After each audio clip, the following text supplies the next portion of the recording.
Honourable Chairman, sir, I rise today to speak against the motion and in support of the amendments moved by my party to the Honourable President's address. Far too many of our fellow citizens today languish in jail or bear the burden of judicial and police harassment simply for asking questions of this government or choosing to voice an opinion on the state of affairs in our country. So I, as a parliamentarian, garbed in parliamentary privilege, now choose to use this platform that the people have given me to ask the questions that the people want to ask and to give voice to their thoughts, so that this government may know that arresting, attacking and repressing voices will not hold. I trust my honourable colleagues on the treasury benches will not shout me down, that you, Mr. Honourable Chairman, sir, will let me speak for the entirety of my allotted time, and that Lok Sabha TV, paid for by taxpayers' money, will not turn the screens off. The American journalist Elmer Davis's words about the United States are just as relevant to the celebration of the 72nd anniversary of the birth of our republic. That this republic was not created by cowards, and cowards will not preserve it. So today, I speak of cowardice and courage and of the difference between the two. Of those cowards who hide behind the false bravado of authority, of power, of hate, of bigotry, of untruths, and dare to call it courage. After all, this government has turned propaganda and disinformation into a cottage industry, whose biggest success is the recasting of cowardice as courage. I will lay out various instances where this government has demonstrated courage. The government claims it has shown courage to bring in a law that questions on arbitrary parameters who is or who isn't an Indian. The Citizenship Amendment Act was passed in 2019 in this House on the pretext of granting citizenship to persecuted Hindus and other minorities in neighboring countries. At the same time, it threw into an abyss of insecurity millions of Indians who had been living in this land for generations. But the rules by which this act will be implemented were not yet prepared by December 2020, according to the Ministry of Home Affairs. The deadline has yet again been extended till April 2020.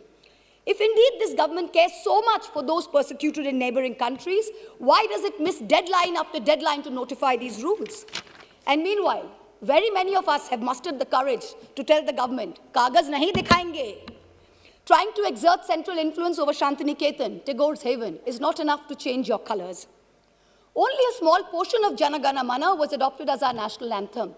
I urge the government to read the rest of it. Maybe it will help you understand Tagore, as you call him, and Bengal a little better. My colleague, the respected floor leader of the Congress party, happened to also quote these very words. But I think repeating them over and over again would do our nation some good. Ahoraho tabo aobhan procharito shunitabo udaro bani. Hindu, Bauddha, Sikh, Jaino, Paroshik, Musolman o Christiani. Purab poshchimo ashe, tabo singhasono pashe, gahe প্রেমহার হয় গাথা জনগণ ঐক্য বিধায়ক জয় হে. Hail unity, hail religious diversity. The courage to make India the world's greatest democracy into a virtual police state whereby a single dubious complaint, both an eminent member of this House as well as one of India's most veteran journalists, is charged with sedition. The courage to try and take over every state government by hook or by crook, whether you have won the popular mandate or not. You claimed you were wedded to constructive cooperation and cooperative federalism. Instead of partnering with state governments, you try and muscle them out at every opportunity.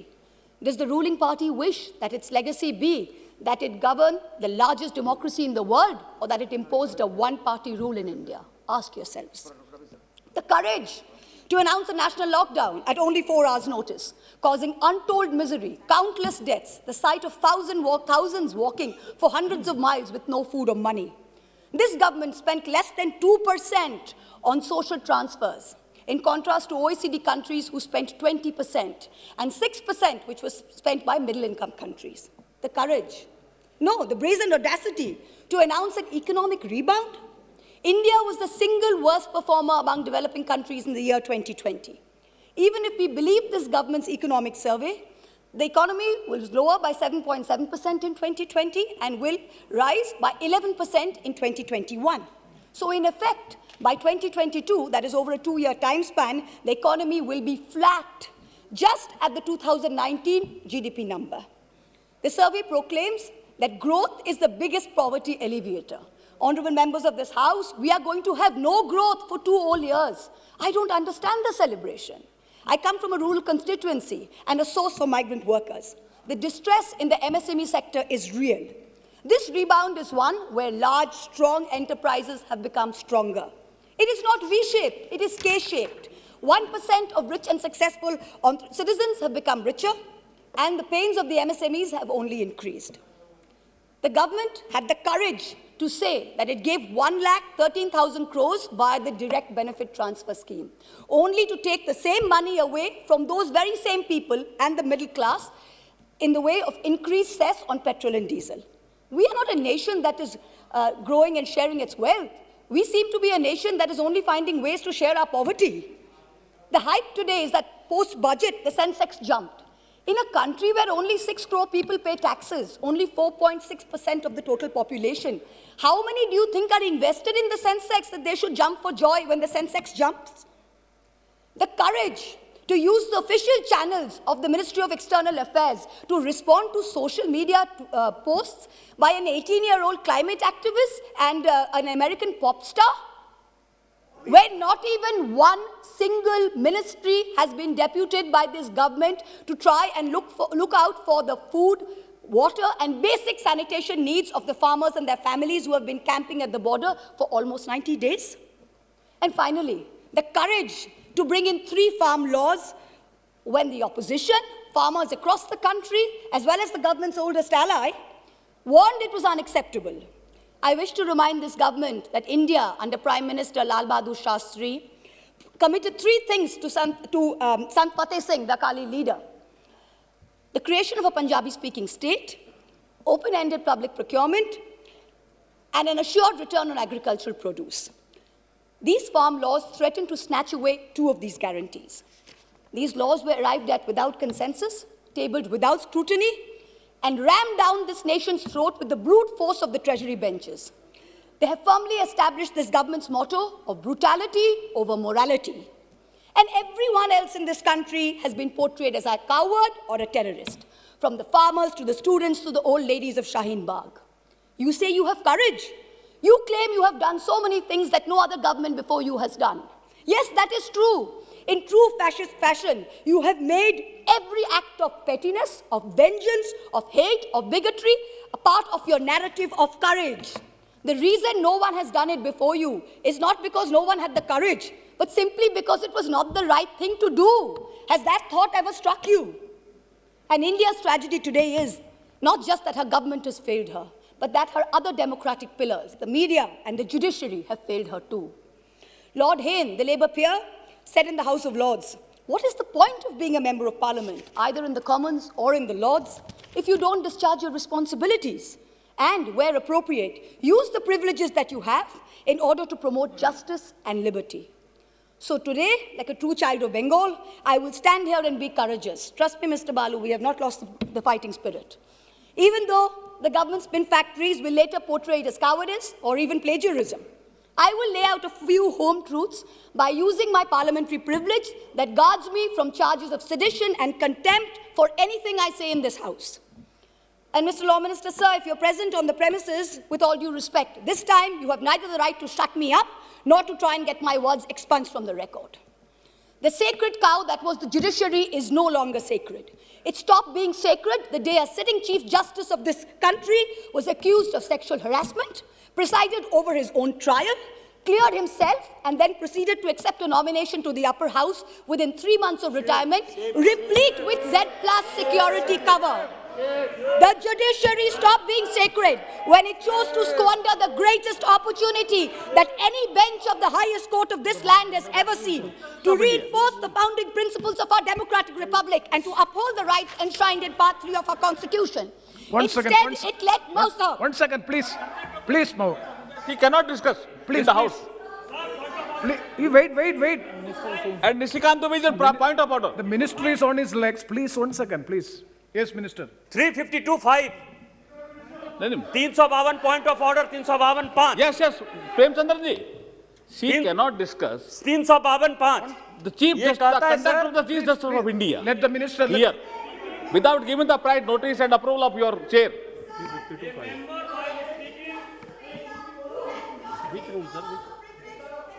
Please, please, please, please. Please, It please, let- please, Honorable, Sir. please, Mahbub Mitra ji, please, please, please be seated. Please, please be seated. This house is run by the rules and procedure. When a member seeks a point of order, definitely it is a right of the member. So I have to hear them, and I will pass the order, pass the rulings. Please. 352(5). A member while speaking shall not reflect upon the conduct of a person in high authority unless the discussion is based on a substantive motion drawn in proper items. Chief justice of India को हम लोग यहाँ discuss कर रहे हैं sir. Chief justice of India, Bharat के राष्ट्रपति ने उस आदमी को नॉमिनेट किया है, भारत के राष्ट्रपति के ऊपर डिस्कशन कर रहे हैं सर। और यदि इसी तरह से चलता रहा तो इस डेमोक्रेसी का बाजा बच जाएगा। इसीलिए कि उन्होंने राम मंदिर का judgement See. Yes, I am. Yes. Yes, please. Please, Saugat Rai ji, please.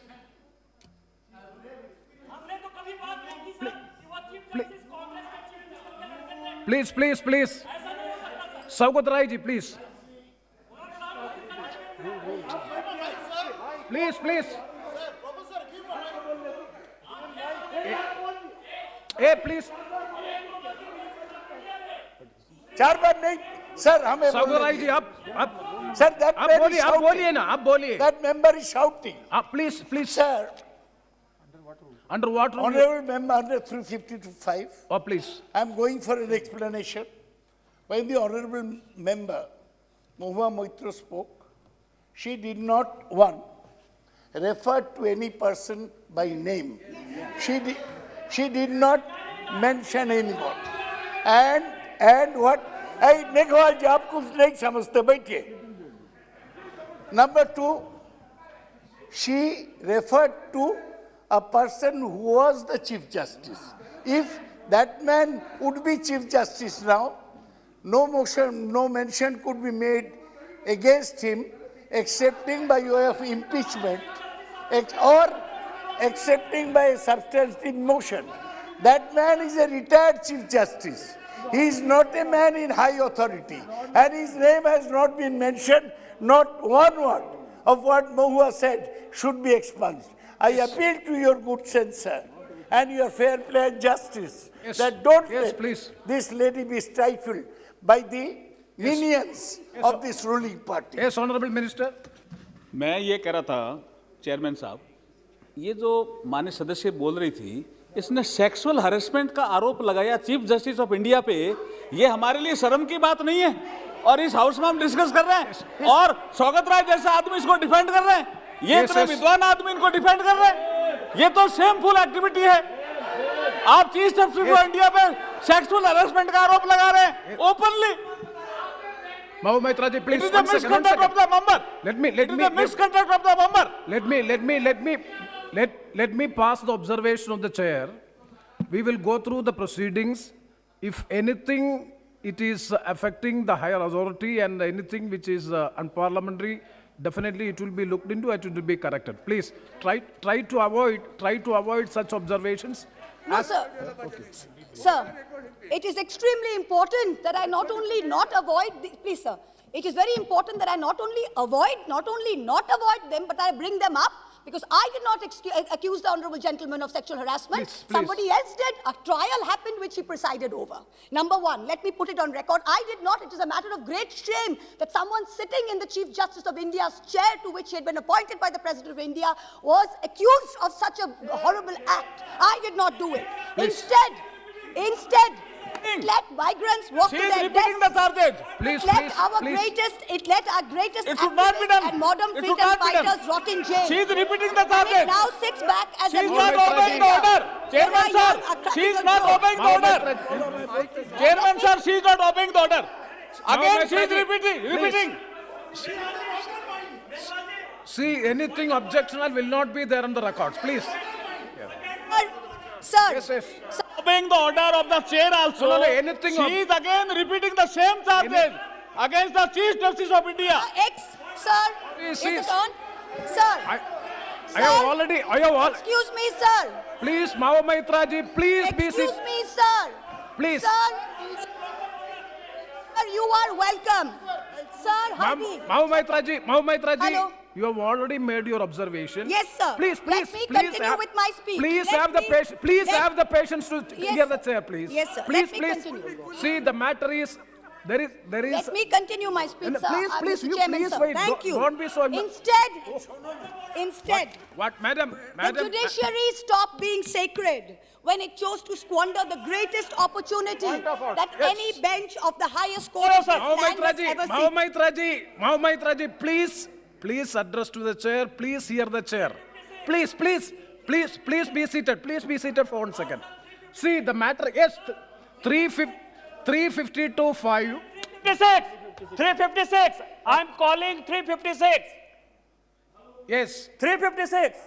The Speaker, after having called the attention of the House to the conduct of a member who persists in irrelevance or in tedious repetition, either in own arguments or the arguments used by other members in debate, may direct that member of discontinue the speech. Again, he is repeating, sir. Yes. आपके observation के बाद again he is repeating. Nishikant Dubey ji, wait. Nishikant Dubey ji, we have already disposed of the issue. Yeah.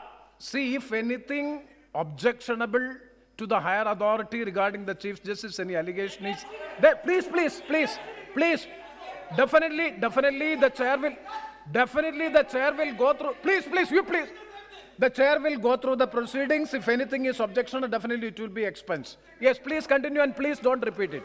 Sir, the judiciary stopped being sacred when it chose to squander the greatest opportunity that any bench of the highest court of this land has ever seen to reinforce the founding principles of our democratic republic and to uphold the rights enshrined in Part 3 of our Constitution.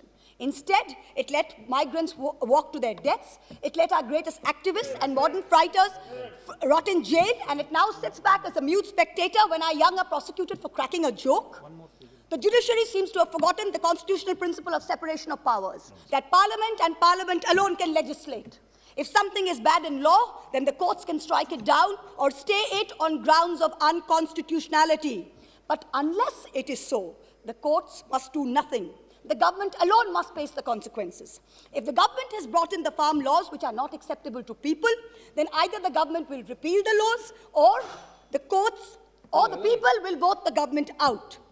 We urgently need the sagacity and courage shown by the high courts during the emergency when they delivered ADM Jabalpur and like decisions. The Supreme Court, unfortunately, is failing the common citizen and is being perceived as protecting the privilege and, ironically, only itself. A very large section of the Indian media has plummeted to new depths, both in terms of lack of factual reporting as well as the total absence of journalistic ethics. And yet, even when the bar is so low, the WhatsApp chat leaks detailing correspondence between a large government-leaning media channel and the head of the TV ratings agency expose the utter filth and the crony capitalism that, ironically, this government claimed to be saving us from. What is left of the resilient media is being targeted with the provisions of the UAPA and other draconian laws. You keep taunting the Congress about the emergency, but India today is in a state of undeclared emergency. But the government has miscalculated. There is a fundamental difference between cowardice and courage.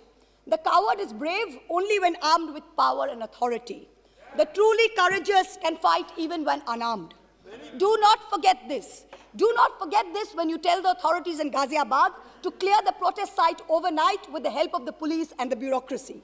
You are not being courageous. You're a coward wielding power. The truly brave came in droves from villages wielding nothing but the belief that their cause is just. Only They one were speaker? propelled. One speaker. They were propelled by the spontaneous tears of their leader, not by the force of their water cannons. Do not forget this when you block the roads and cut the internet off in 17 of Haryana's districts. You are not being brave. You are a coward wielding power. The state of Haryana gives 10% of India's air force and contributes to 11% of the total strength of the Indian Navy. Its people can neither be termed anti-national, nor terrorists, nor gaddars. Do not forget this. When a peaceful 60-day movement is insidiously hijacked and then you slap FIRs on Punjab's farmers. You are not being courageous. You're a coward wielding power. Bhagal Singh and Jassa Singh Ahluwalia, leading their missiles, captured Delhi way back in 1783 from the Mughals. Their descendants do not lead a lesson in courage from those who captured Delhi only in 2014. Tagore, in his poem, Bondi Bir, the Captive Warrior, an ode to Sardar Banda Singh Bahadur, wrote, Eshe sheshe ekdin, jibon mrittu pair bhritto, chitto bhabonahin, eshe sheshe ekdin. That momentous day has arrived. In the 125th year of Subhash Chandra Bose's birth, the central government has made every attempt to hijack Netaji's legacy and weave it into their own fake, narrow narrative of courage. But this nation needs to know that Netaji had two clarion calls, both embodiments of his courage and his spirit. One was the salutation, Jai Hind. Today, this government has replaced this national greeting with a narrow religious chant that it uses as a war cry to heckle, to bully, and to always remind the minority about who's in charge. Netaji's second call was Delhi Chalo, Chalo Delhi. This government falls over itself to pay lip service to Netaji, but in truth, you block the borders in Singhu, in Ghazipur, in Tikri with walls and spikes for all those who actually want to come to Delhi to tell you that much like Subhash Chandra Bose, they too will not accept any halfway house. Netaji told us never to lose faith in the destiny of India, and it is not India's destiny to be ruled by cowards. The time has come for us Please all to show conclude. courage. Please conclude. गिरते हैं शहसवार मैदान जंग में, वो तिफल क्या गिरे जो घुटनों के बल चले? Repeal or nothing.